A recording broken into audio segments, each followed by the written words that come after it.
I rise to speak briefly on the Justice of the Peace Amendment Bill. And before I speak to the detail, I just wanted to extend an enormous thanks to the many, many JPs. In fact, there's around 66,000 across New South Wales, several hundred of them in my electorate of Ryde, and they are some of the most diligent, hard-working volunteers that we have anywhere in the community. And it's always a great privilege as a Member of Parliament to be able to meet these people, learn their stories, and to formally recommend them for appointment as Justices of the Peace.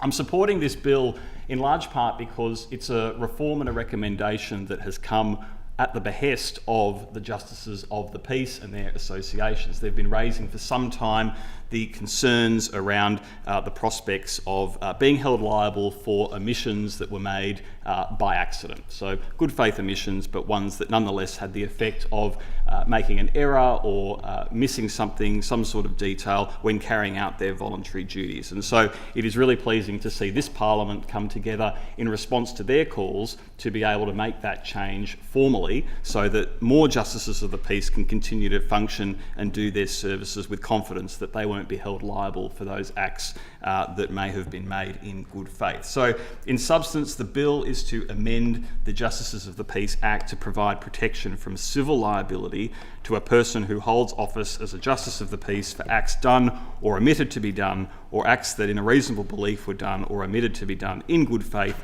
in the exercise of functions as a Justice of the Peace. It's a fairly simple reform, and I think one that most members should be able to support in this place.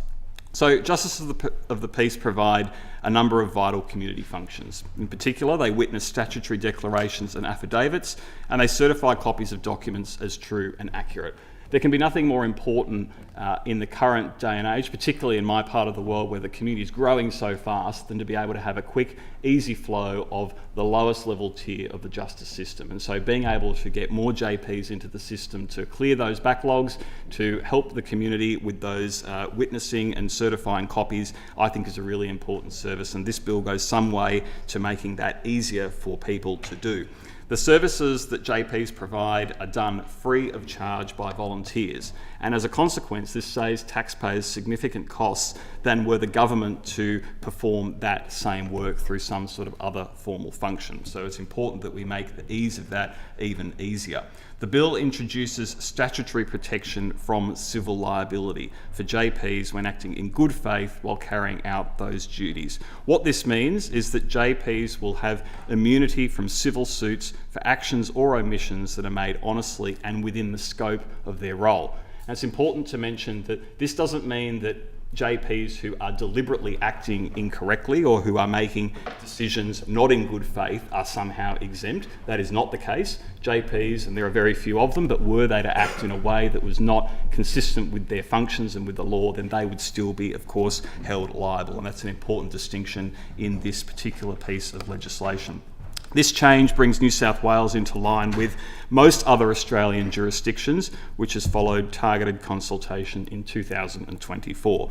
The protection is not absolute. As I mentioned, it does not apply to dishonest, malicious or fraudulent behaviour. It does not apply to criminal conduct committed by a JP, and it does not apply for actions that are taken outside of their official functions. Members of the public will still have legal recourse if harmed by misconduct or negligence outside of these boundaries. JPs will continue to be bound by the duty of care that they have when providing services and the Code of Conduct in the Justices of the Peace regulation. Of course, the standards in the Justice of the Peace handbook will still apply, and this requires impartiality, honesty and professionalism. The new protections apply prospectively, so they cover acts that are done after the commencement of the bill, and any existing legal actions or claims will remain unaffected as a consequence.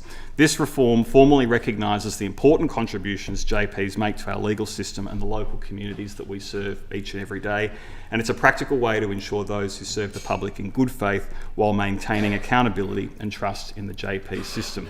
Before I conclude, I just want to give another shout out to the many JPs who who serve my community in Ryde. It is an important service, and to those who may be thinking about whether or not they take up the call, I would encourage them to do so. Like everything that we fight for in this Parliament, it's about making sure that as our communities grow, they can grow sustainably. That means we need more services. We talk a lot about infrastructure, healthcare and education, but it's the same when it comes to justices of the peace. That's how we continue to have this system flow efficiently, and so the more people that sign up, the better. And most importantly, if you sign up and become a JP in Ryde, you get an invitation to morning tea here at Parliament with me once a year. So I encourage people to do so. I commend the bill to the House. Of course you can.